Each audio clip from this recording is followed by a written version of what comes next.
Umaasa ang gobyerno na magiging matagumpay nga ang ikalawang bahagi ng peace talk sa Oktubre.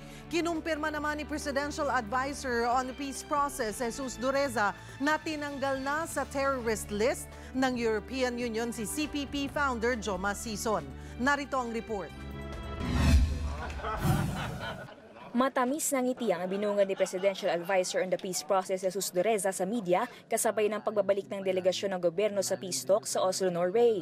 Walang duda raw kasi na tagumpay ang naging unang round ng usaping pangkapayapaan sa mga rebelding komunista. Ilan sa mga napagkasunduan ng gobyerno at ng mga komunista ang pagbibigay ng amnesty para sa political prisoners at unilateral ceasefire. That shall be considered as indefinite. Wala nang timelines muna. But what is very important for everyone to know is that within 60 days from now, or from that signing, 2 days ago, both sides will have to complete the mechanisms that will make it a bilateral interim ceasefire.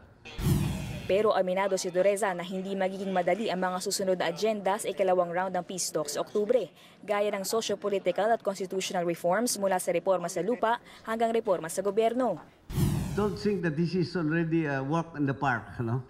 There will be a lot of issues, sensitive issues. There will be challenges along the way. We have made some breakthroughs. But if there is a commitment on both sides really to work out things, then there is nothing that can stop a final settlement. Kinumpirma rin niya ang pagkakaalis si Communist founder Joma Sison sa listahan ng mga terorista ng European Union. Pero paglilinaw niya, hindi pa kasali rito ang ilang miyembro ng CPP, NPA, NDF.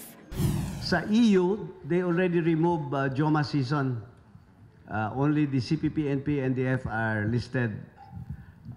We did not discuss this in my meetings with them. I thought that it would be too premature yet, diba? Umaasa rin si Dureza na buburahin na rin ng Amerika ang National Democratic Front sa terrorist list nito.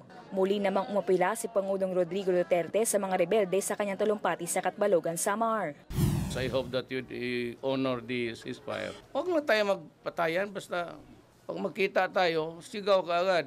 NPA ako. Ay bakit ikaw lang ba, pati ako?